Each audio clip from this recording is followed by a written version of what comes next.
Hi, how are you? Welcome to another episode of the Run Pass Option with Pro Football Hall of Famer Isaac Bruce and Doc Holliday. I am Doc Holliday. Isaac, what's up, man? How you doing, man?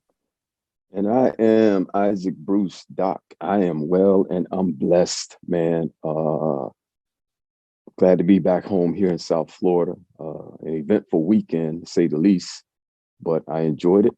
And here we are, man. RPO. Talk about your weekend, man. You came to Memphis for a special reason, man. Now tell the people why you were at Memphis, man. I was in Memphis, Doc, as you know, for the FedEx St. Jude Celebrity Am, man. To be honest, it was one of my very first celebrity AMs where I played and really participated with my group of four. So it was fun, Doc. I mean, it was a beautiful course, very, very well manicured, and just the camaraderie of guys from my Memphis Tiger mates to other colleagues in other sports. It was fun seeing them and fun competing against them and just having a great time in Memphis, man. It's one of my first times being in Memphis for that long of time and really being able to really engage in the city again, man. As you know, I went to the University of Memphis, graduated a Memphis Tiger, but always special to get back to Memphis, man. So much history, so much, things to do, and the food is always great, Doc. How'd you play though, man? I mean, I know you told me that was your first time playing a full 18 rounds, man. So, I mean, I know how you played because I was there. But how you feel like you played, my guy? Well, we started off on hole 17. Hole 17 is a par 3, and I think I hit the ball up the tee pretty good. You did excellent. I hit it accurate. And, I think we played best ball. So my ball was played, all in all through the 18. I think my ball was played 3 times, if I'm not mistaken. Yeah, something like that. And, that's a step up. That's a promotion for me, Doc. But, we shot a 72 combined score. And, if we would have made the cut, if there was a cut to make, I think we probably would have made the cut. So it was fun, Doc. And it was for a good cause, man. The FedEx St. Jude, man, for a great cause. St. Jude Children's Research Hospital here in Memphis do a lot of great things for young people battling cancer and other kind of illnesses, man. So it was for a great cause. A lot of people showed out, man. So it was outstanding. And speaking of outstanding, man, first weekend we got some NFL preseason. NFL preseason got started. Now, this is the preseason. So I want everybody to just calm down. If you saw some things you didn't like, and you saw some things that you did like, just calm down. But NFL preseason, first full weekend of preseason football games, everybody got on the field, man. Now, as far as I'm concerned, I was, my eyes was on a lot of different teams and a lot of different players. But of course, man, it's the preseason. So I wanted to see how the Rams play. Our Rams played the LA Chargers, played the cats we let rent from us, played the little brothers. We won 29-22, but didn't nobody play, man. I mean, let me take that back because I was the cat that was playing in these games. Somebody did play. The starters didn't play, but Perkins, the quarterback, played for us, man. But who stood out with me? Ike B, man, is a receiver, man. My guy Lance McCutcheon, man, from Montana State, bro. He was snatching that rock, had 2 touchdowns. Let me get his stats. Got to get his fella some props, man. He had 5 catches, 87 yards, 2 TDs. Undrafted, man, 6'3", 200.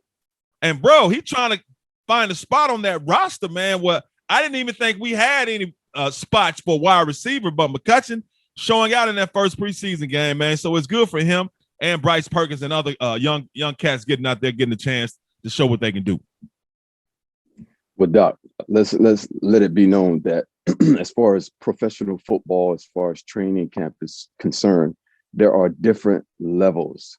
And what I mean by that is like, when you're a free agent, when you're a rookie free agent, when you're a draft pick, the first time you go in is, probably immediately after you're drafted, you meet everyone, the equipment people, the guys who are going to be taking care of you behind the scene. And from there, you go to what we call a mini camp. From mini camp, you go to training camp, Doc.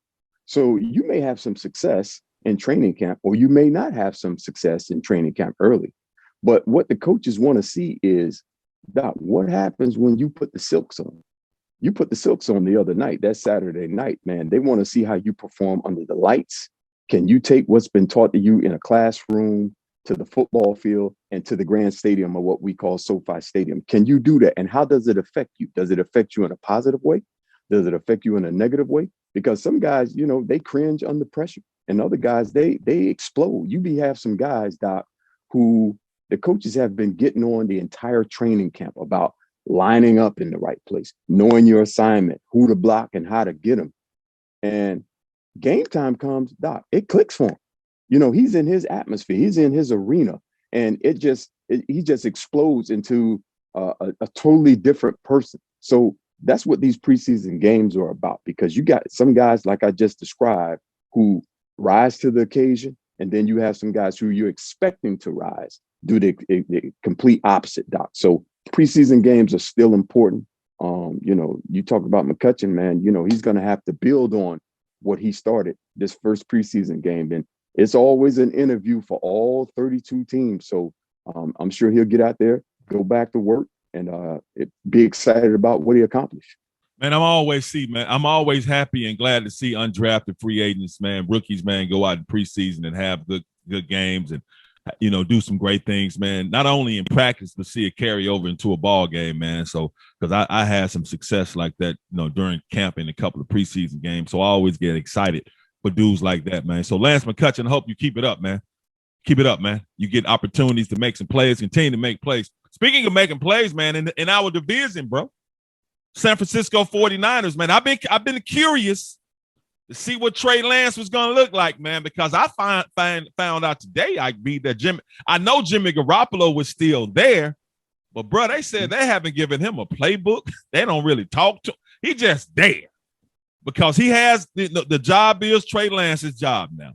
So they wanted Trey Lance because of his athletic ability. He has a stronger arm and he can make some things happen. But Ike B, in their first preseason game, man, Trey Lance, 4 for 5, 92 yards, bro. He threw a deep one, man, 76 yards for a touchdown, man. He looked real good.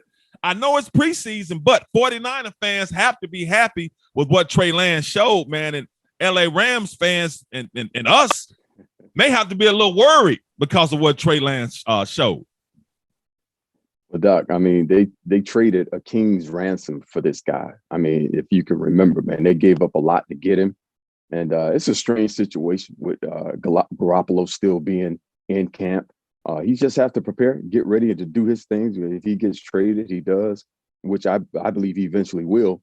But, you know, they're in the process of developing Trey Lance, and they want to make sure that Trey Lance has every opportunity to succeed in this new offense and succeed in being the face of this franchise now, because that's the very reason they drafted. I feel like he's in a great place, you know, being under Shanahan's tutelage. Shanahan has had some quarterbacks that have been mobile, that can do the play action pass. It's a run heavy offense. So I believe that'll benefit Trey Lance. And Doc, he adds a dimension that, you know, that's happening all around the league, around Baltimore. You have a running quarterback that can throw from the pocket as well, has a strong arm. And these guys are giving defenses fits, Doc, because you can do everything well on defense and then still have to put up with tackling this guy at the end who will hook slide on you after he gets the first down. So, you know, you see a lot of quarterback competitions that are around the league. I think the most intriguing one right now is happening in Pittsburgh, but not in San Francisco, man. Where they're giving this guy, Trey Lance, everything he has to succeed. And one more thing before I pass it to you, Doc. It may be another intriguing quarterback battle that's probably developing in Malik Willis in Tennessee. That's where we're going next. Yes. Trey Lance and Malik Willis, they're the same type quarterback. So if you build that same type system around Malik Willis in Tennessee, Doc, hey man, they were the number 1 seed in the AFC last year. So that's another very intriguing quarterback battle that may be developing. And you make such a great point, man, because we're going to touch on Malik Willis next, because basically the Titans and the 49ers, they got the same offensive philosophy, man. Let's run the rock.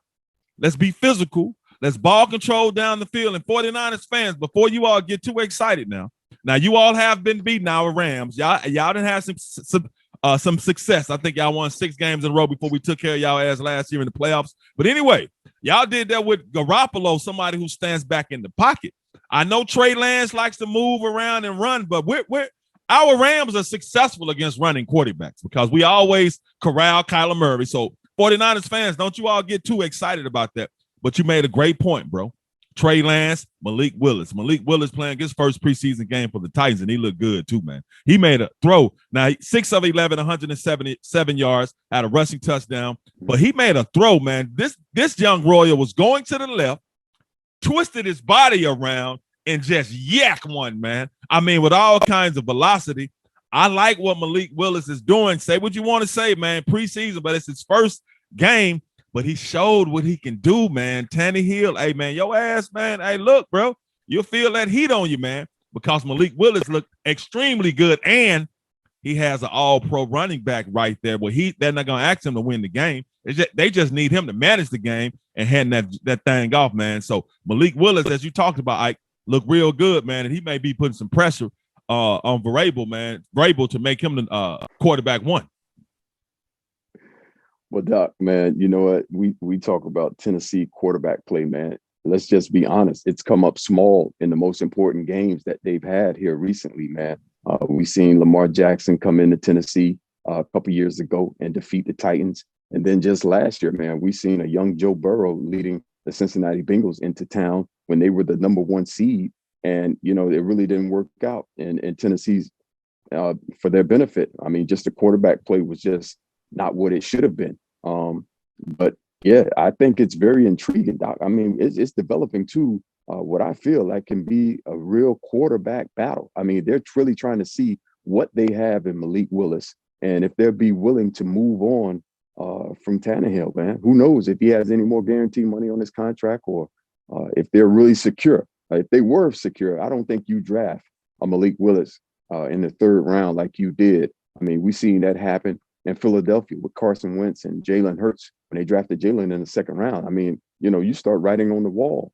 But I think they'll give Malik Willis every opportunity to develop the way that he can. And he has that element, man, that extra element that puts pressure on the defense and that can keep drives going. He's smart, man, because Tannehill hadn't done a damn thing, man. He ain't won anything, man. Derrick Henry got hurt last year, but that defense, man, that Tennessee Titans philosophy, because they still was running the rock when Derrick Henry wasn't in there because they're physical. All they need Malik Willis to do is, look, bro, don't make mistakes, and he seems to be a very smart quarterback. Hand this thing off the big dog, you know, control play action, man. You know, go deep sometimes. We know you can go deep, but dump it. Let the defense do its thing. Let this offense philosophy and this whole team philosophy do their thing and make some good things happen, man. Another thing, you talked about Pittsburgh. They do have a quarterback battle going on, man. You know, they got Mitch Trubisky, which I don't know, he didn't do nothing in Chicago. I don't know what, but anyway, got Mitch Trubisky, got Mason Rudolph, who's been there. Then they drafted Kenny Pickett. Now, Kenny Pickett had a nice little game, man, but bro, damn them dudes. I want to talk about that receiver, man, from Georgia, man. George Pickens, big dog, Ike B. Big dog, he been balling out in camp, and he made a touchdown grab, man, in the game, which was so beautiful, man. George Pickens from Georgia, I love what I saw from him, man, and I love what I'm seeing from him. He's making plays, man. So I don't know what the Steelers going to do. I don't know who Mike Tomlin's going to choose for their quarterback, but I can't, in my right mind, say if it's Trubisky because he's proven that he can't get it done. But Pickens is one of those dudes Cass ain't been talking about, Ike B, and he clowning right now, bro. You know, I remember Pickens as the number 1 wide receiver coming out of high school, Doc, and ended up landing at Georgia for the Georgia Bulldogs. I think he had some injuries there. I believe he tore his knee up. He was just coming around. You know, most people say, you know, it takes 2 years, you know, for you to really feel like your old self after an ACL injury. But Doc, I mean, this guy, he's played in some power pack football games. I mean, he's played against the Alabama Crimson Tide, the Auburn Tigers, and every Saturday. So he can rise to occasion. But Doc, I mean, cream always rises to the top, man. I mean, I don't think this is a guy that, you know, to himself, he may not be surprised with the way that he's performing in training camp. So I think it's gonna carry over. I think he'll make this team and eventually be a number one wide receiver for the Pittsburgh Steelers. One thing about the Pittsburgh Steelers, Doc, you just look at their history in drafting wide receivers. They've done a tremendous job through the years. I don't know who their scout is, but they've done it, from the Hines Wards of the world, who was a third-round pick, to all these guys, AB, Antonio Brown, who was a sixth-round pick. And the list just goes on and on. You got Claypool, who's there. The scouting department for the Pittsburgh Steelers does a tremendous job at drafting wide receivers. And it's apparent that this guy, this same person, this same people saw young Pickens and what he could be, man. So he's starting to show it pretty early. I love what I see from him, man. I love the attitude he has too, man. He's physical. He has some speed. He has some strength, and he can catch that rock, man. He can be a big time playmaker for the Steelers if they can figure out who's gonna throw him the ball, because Trubisky is not that dude. I'm sorry, Mike Tomlin. I don't give a damn what he did in the preseason. Dude is shown he's sorry as hell, man.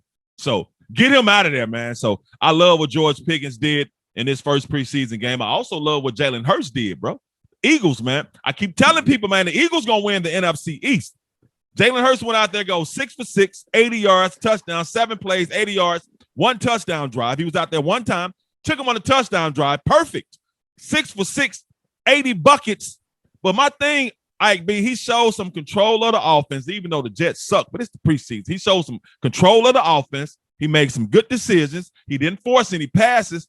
But I'm watching cats, man. Some of these national sports media, man, they talk about they gave Pickett and some of these other quarterbacks some props preseason. But then when it comes to Jalen Hurts, they were like, yeah, it's always a but when it comes to Jalen Hurts. Hey, the Jets did this. They didn't do this. Hurts still need to prove himself. It's still early in the preseason. He gets criticism, man, because they criticize his pocket presence and him being a pocket quarterback.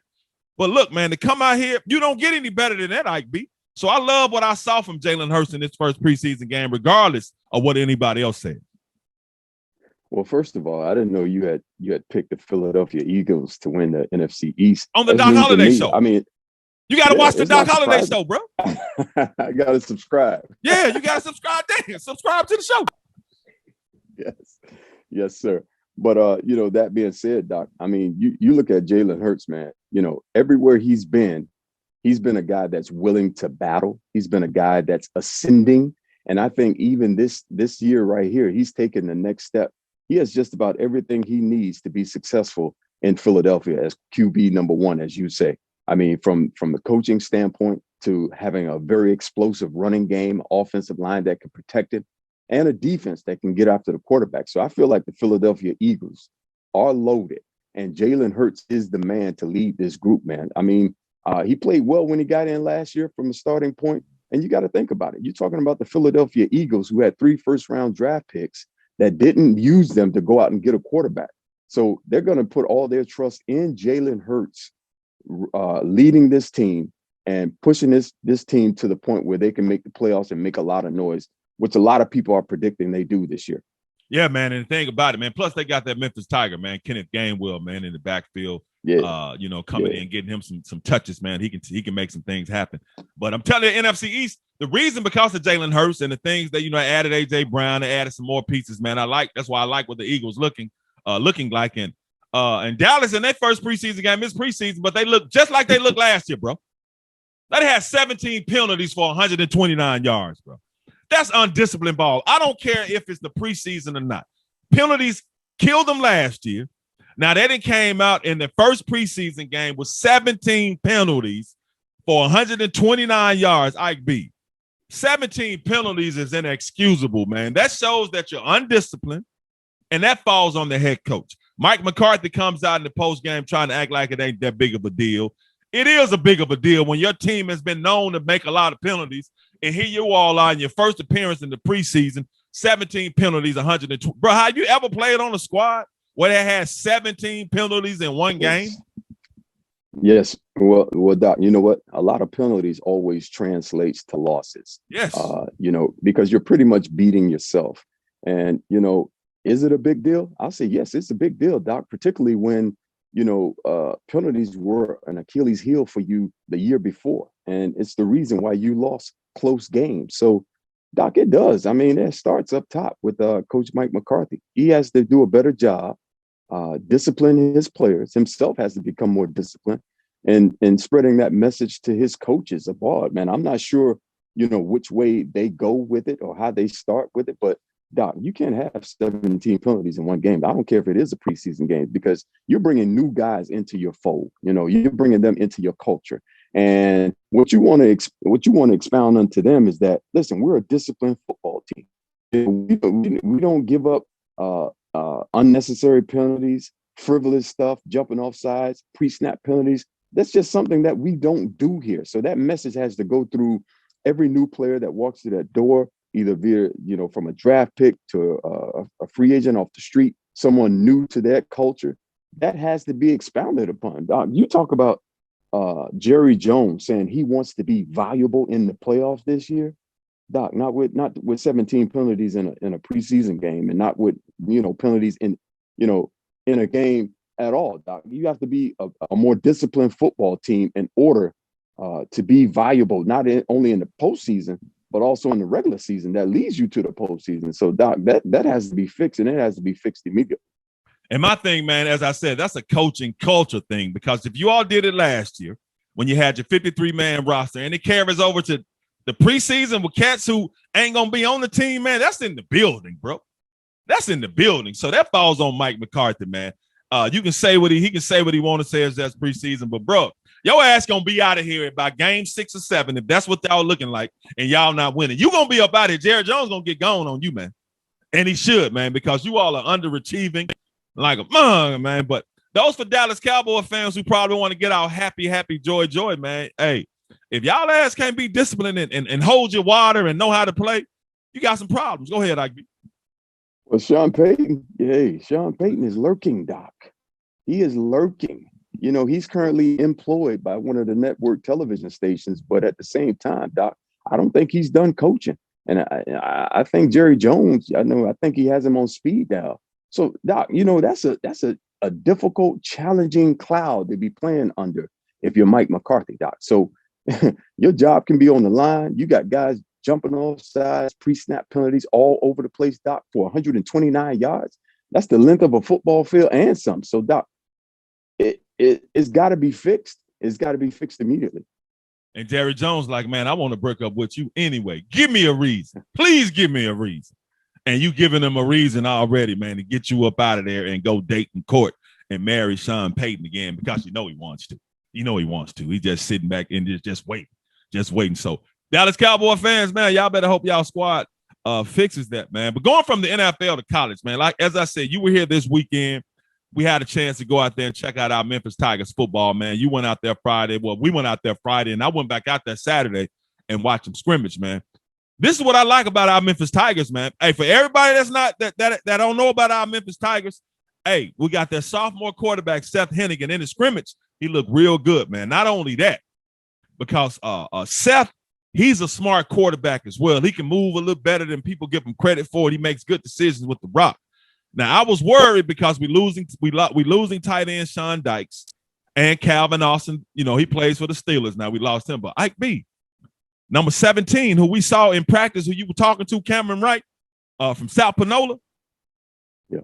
He had a bunch of great routes and a bunch of great catches in the scrimmage too, man. He a big dude too, 6'4", 200 pounds, man. Hey, look, bro. Hey, he looked good. And I know when you were watching him Friday, you were seeing a lot of things that you like from him as well. No doubt, Doc. Big kid, great body frame, great balance, can get off the line of scrimmage, which is, always that first test, everywhere you go. I mean, guys want to challenge you at the line of scrimmage. And, he passed those tests. And not only that, but he was catching balls in traffic, which I love to see from a guy, who is as big as he is. Not only that, I think he had great separation. I'm looking for great things from him. Just that whole wide receiver group as a whole, Doc. I felt like there's some big guys who can make some plays down the field, can take the top off the defense. So I'm excited about that side of the ball. And quarterback Seth, man, I think he's doing a great job. He's taking that next step. Shout out to Quinn Gray, his quarterback coach and quarterback offensive passing coordinator. I think great things are going to happen with this kid, man. He has that look in his eye, like, you know what? I'm supposed to be here. I'm supposed to be mentioned with the other great quarterbacks around the country, and possibly, you know, be whispered as a Heisman Trophy candidate here real soon, Doc. Which is something I believe that we can have at the University of Memphis. So it's always a pleasure for me to get back around those guys. And Doc, we didn't mention the facilities. Doc, the facilities are wonderful, man. I mean, it's just having that brand new indoor facility. You know, just the Memphis football on the outside of that. The fields look terrific where the guys eat and where they train. The nutrition portion where they handle that part of it. Doc, it is just wonderful, man. If any recruit comes to Memphis looking for a home, or anybody in that transfer portal, man, the University of Memphis and its football program is the place for them to be. It really is, man. Now you talk about things, the upgrades they've made, man. That South Campus over there at the University of Memphis, man. When you come on it and you see the big basketball facility that's state of the art, then you got the softball that's nice, baseball that's nice, the track, but that football facility, bro. You right, man. That new indoor. See, I made a video about. I was in the old turf room, the one that we had that's 60 yards long, and we had to run the 40. Well, that's 50 yards long. We had to run the 40 for NFL scouts in there and run out the damn. That's the old joint. But that new one, because that was your first time going in there, man. It's a full 100 and probably 10, 20 yards. Man, got the big screen. You can hook your Wi-Fi up to it, the Bluetooth in there, and play your video games. And as you said, man, just as the training room, the nutrition stations, the restaurant, everything about the University of Memphis and how they've upgraded, man. The 4 football fields, the turf field that's outside, but that indoor practice facility, man, that's one of the best. I mean, honestly, bro, and the locker room, the way they've upgraded it, not only at South Campus, but in the Liberty Bowl, man. I mean, I'm extremely proud for what our Tigers are doing, man, and what it looked like. And I saw you in that indoor practice facility. You were just standing there just tripping because it looked so good, bro. Yeah, man, it's very well put together. I think the architecture of the building, man, just the way they have a 100-yard field, in a building where you could actually punt indoors, Doc. So you can do all your special teams work on the inside of that. Normally you don't get that in most indoor facilities, but I think the Memphis Tigers, the Memphis program, the Memphis Athletics, the job that they're doing, Doc. I mean, I think it's wonderful. It's bringing in future professionals into our athletic program based on facilities that we have, man. And we're taking care of the guys, man. So that's what we always wanted, is what we envision as players. I'm very happy and excited that these guys have an opportunity to benefit from it. Seriously, man, and everybody, man, trust me now. You come to Memphis, you get seen now because we put people in the league. They in the NFL. If you can ball, they're going to find you. And they've been finding us at Memphis for a long time, man, because there's a lot of us in the league right now. And before I get up off our Tigers, man, you talked about Seth Hennig making another step, and you talked about your guy, Quinn Gray. You're right. Quinn Gray is one of the big reasons why he's going to make another step, because I like Quinn Gray's resume. And as you not so politely told me, he's from Fort Lauderdale. That's your homeboy. He's extremely smart. I mean, I thought you were about to beat your boy up when I met. I'm like, hey, man, I'm just joking with your guy. But Quinn Gray is a very smart quarterback and football player, man, who has a lot of experience in college, played in the league, and I'm pretty sure he has a lot to pour into Seth Hennig. And so I'm just excited about Quinn Gray helping Seth Hennig out as probably as you are. And plus, it's good to see, a melanated brother, man, a Hebrew out there given that kind of responsibility, because the quarterback position is a very important spot. Well, Doc, it's one of those jobs that leads to the next job, which is offensive coordinator, which is head coach somewhere around this league, around this country. So he's definitely in a great spot. Like I mentioned on the field, his dad coached my high school team, and I've been knowing Quinn since he's been about 4 years old, running around my high school. A guy that played in the league, so he's mixed wits with some of the great offensive coordinators of the National Football League, and Tom Moore, being around Peyton Manning. Those guys, and I'm sure they taught him a lot of stuff that's probably rubbed off on him as far as coaching is concerned. So, look forward to Quinn Gray being promoted here soon, man. And I'm looking forward to seeing how he develops young Seth and pushes him to that next level. And you got to give it up to Ryan Silverfield, man. Head coach Ryan Silverfield, man, for putting people like Quinn Gray, because he had to fill several positions, and he's done that, man. Bringing offense coordinator, defense coordinator, running backs coach, quarterbacks coach, and Ryan Silverfield is one of those coaches that the players they seem to like. He's a smart guy, so and the tempo of the practices and the tempo of the scrimmage says a lot. They had tempo, they had energy, and they was physical. And another thing about the scrimmage, bro, that defense, man, I ain't gonna even lie. I'd be pulling for the offense, but bro, that defense was flying around, dog. I saw a couple of plays, man, like before when the receiver caught the ball, man, he had it by about 1 second, and all 11 defenders was on his head. So they coming, So shout out to head coach Ryan Silverfield, man, for putting a staff together, man, of people and coaches who really know what they're doing. So you mean that's bad news for the Mississippi State Bulldogs? Damn right, it's bad news, bro. They better be ready to play when we go down to Starkville on September 3rd. They better be ready to play because they came in ready to play last year and got their head beat in. Well, the last time we've been to Starkville, you and I were actually playing on that team. So I think it'll be a good game. I think we'll definitely be ready. Mike Leach likes to throw it around the field, so it'll be ample opportunities for our defensive backfield to get interceptions. Not only that, for that new defensive front that we have, coached by, who Glenn Rogers was really praising his ability to get these guys ramped up. I don't know his name right now, Doc. Maybe you can find it out. That's the defensive line coach. Yeah. Yeah, really got those guys coming and getting after the quarterback, which is something that we've needed, Doc. So they're going to have many opportunities to get after this Mississippi State Bulldogs quarterback, whoever it is, come September. Yeah, man. And yeah, when we went there in 1993, we beat the brakes off Mississippi State. I think the final score was 45-35, but it wasn't even that close, man. We were beating the hell out of them. They came back and made it look good, but yeah. So hopefully we'll have that same kind of success when we go back down to Starkville again, man.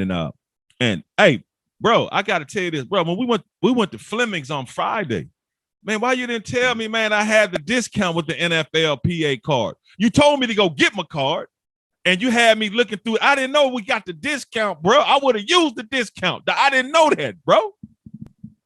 Why would I tell you to go get the card without telling you to use it as, to get the 20% discount that we have, man? I mean, I know you got the card, not just to be having a card. You wanted to see it for a reason. You wanted to see the card. I thought you really wanted to see the card. No, I don't need to see your card. I got a card that's older than yours, but it's the same card. I don't need to see yours. I just want you to put it to work, man. There's a ton of benefits, ton of discounts. It's like you're in the AARP, Doc, but we're in the NFLPA. You get some of the similar discounts from cars, from eating establishment like Fleming's, giving them a little bit of love on the show. But yeah, Doc, it's a plethora of discounts out there for active members for the NFLPA. Man, now I know, because when you gave me your phone, you said flip through it and look at the discounts. I was looking. I said it's a lot. But it wasn't until I got home and because I finally downloaded the app. I said, damn, Fleming's right. I just left Fleming's. That's what Ike B was trying to tell me, man, to use my card for this goddamn discount. I didn't see it, though, bro. I did actually see it when I was flipping through your phone, man, and looking at the discounts that we get, dog. Thank you. Well, I guess it's okay to give Fleming's a shout out. It is. It's okay to give. It's okay to give Untucked a shout out on this because they give us 40% off, Doc. So we got to take advantage of that, man. So all these companies, Avis, Enterprise, they're giving 20% discounts to former National Football League players. So let's take advantage of it and salute them on this Run Pass Option show, man. We are, and that's the only salute for free they gonna get. But yes, because once you told me to download the app, because I've been like, I'm like, hold on, man. There's a former NFL player, all these discounts, 40%. Oh yeah, y'all gonna see me untucked or whatever the hell it is. Yes, and Fleming's, you'll be seeing me again, man. Give me one of them big nice steaks. But anyway, Ike B, before we get up out of here, man. Hey man, sad situation in Texas, bro. Little league football coach, man, shot and killed during right after a little league football game, man. Sad situation, bro. And allegedly it's the brother of former Ram and former NFL player Aqib Talib. My thing is, man, is that these little league coaches and these parents, it don't be the players. They be too out of hand, man. It be too much ego involved, man. That's a sad situation. This man gets shot and killed on the field in front of his son, allegedly by the brother of Aqib Talib. Now, we calling Aqib's name, and he's not the one that did it. But since he played in the league, that's his brother. But regardless if it was a former NFL player's brother or just period, man, this stuff, man, with AAU parents and coaches and little league foot, man, this stuff got to stop, dog, because that's senseless, and it's sad, man, that this man lost his life coaching our young Royals, man, because people are getting mad off a damn game. What a lot of people don't know is that, you know, these coaches, these referees, at times, they actually volunteer their time to come out and coach football, coach basketball, coach baseball. And, you know, they're teaching our children life skills.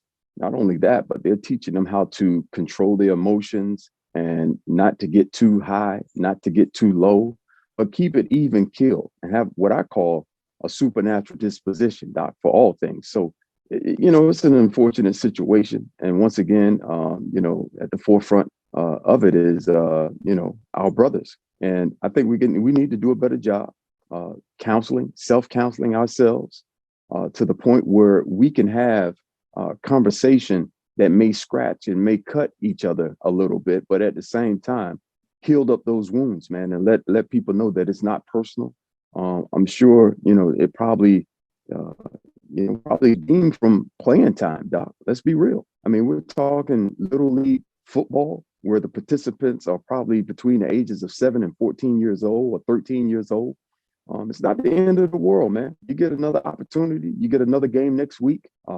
If you feel like your son or daughter is not getting enough playing time, Doc, as always, you have ample opportunity to go out and work with your child to get him to the next level. Teach him how to tackle if he's a football player. Teach him how to run between holes. Teach him other things as far as, you know, open his eyes to the line of scrimmage, where his holes are. If he's running 90 press or 80 press, show him where that is. Things of that nature, Doc. We can always educate our players, not only from a physical standpoint, but, Doc, the most important part, from a mental standpoint. And it's unfortunate that it ended that way. We send our prayers and we send our condolences to everyone affected on both sides of that, Doc, because that's not a good situation to be in at all. Not at all, man. It was in Lancaster, Texas, man. The coach is Mike Hickman, man. So praying for the family of Mike Hickman, man, out there giving your time freely to coach our young Royals, man, because they don't get paid any money, bro. They out there because they love the game. They love teaching and trying to lead. And it's weak as hell, man. It's weak as hell for who forever shot and killed that man and took him away from his family, man, over an argument. If the thing about it, if you want to throw hands, bro. Throw hands, man. Ain't no need to be pulling out no weapons, man. This stuff got to stop. And like you said, man, we have to have tough conversations with one another, man. Damn your feelings, bro. Damn your feelings, man, because a lot of us are making decisions, man. You're taking people away from here permanently because you're caught in emotions and caught in the height of a moment. I used to be a very emotional guy, so all praises to the Most High. I never got myself in situations like that, letting your emotions lead you. But like the scriptures say, man, don't be hasty to be angry, man. Don't do that, man. Calm down, man. So praying for the family of Mike Hickman. And we got to cut this crap out, man. Cut it out, man. But anything else you want to add, Isaac, before we get up out of here, bro? Yeah, man. Just once again, we'll end on a positive note, Doc. Yes. Just St. Jude, FedEx, just the entire, Doc, the city really, really came alive for this event, man. Really a 4-day event, from the celebrity AM part of it to the actual professionals who are out there participating and competing in the event. The city of Memphis came out south wind. They showed up and a great time. FedEx was a great host. St. Jude's another great host. And it was shout out to V.O. Little, man. V.O. Little, the brother of Nyrone Hawkins, man, who really, engaged me to come out and be a part of the program. And man, my hat goes off to him, head of security over there at St. Jude's. And he does a lot of great work for St. Jude's, just keeping everybody safe as best he can. Shout out to V.O. Little. And Justin Body, man, the one who was coordinating everything, man, getting everybody in there, in and out. And shout out to Will Zalatoris, who actually won the FedEx St. Jude Championship. Bro, that's a weekend of work, more than a $1 million check, bro. Man, so shout out to Will Zalatoris, man, who wins the FedEx St. Jude Championship, which is one of the best events on the PGA Tour, man. Great course out there at TPC Southwind, man, and bringing all those top golfers in here. So salute, bro. What you think he gonna do when Liv called him this week? Woo! Hey, man. Hey, look. Hey, look, let me tell you something. Let me tell you something. Choices, man. Cass said it's $100 million guarantee, you just come show. $200 million guarantee, you just come show. Don't worry about winning. You just get in the loop. Bro. Hey, man, look, man. It's about, now that's generational wealth, bro. $100 million, y'all just gonna, $200 million, y'all just gonna be mad at me. Y'all be mad at me anyway. Y'all be mad at me if I make $100. So be mad at me with $100 million. You know what I'm saying? Hey, man, for real, bro. And that's a real situation with Liv in the PGA, man. And catch to my Tiger Woods turned down 700, 800 million. Well, his ass he's worth $1 billion. And he's probably going to get paid another $2 billion as far as his name before he get up out of here, or just his legacy anyway. So he can do that. But, bro, choices, Ike B. Choices. Okay. Like I said, $100 million, though. Liv, hey, Doc, we're going to give you $100 million to come over here and announce golf. I'm out. Okay. I'm gone. Give me the $100 million. Y'all just be mad at me, man. Yeah, United States, y'all owe me $300 trillion anyway. So y'all give me my $300 trillion, then I won't go over there.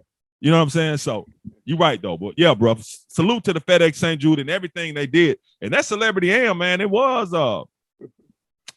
fun, man. It was great, man. A lot of names out there, man. You played, yeah. Your group shot 72, according to y'all. You know what I'm saying? Y'all shot 72 according to you and your group. So it was fun, man. You had some nice, some cool dudes in your group, man. But yeah, man. But I guess that's it. Anything else, Ike B? That's it, man. We're good. We're good to go, Doc. RPO.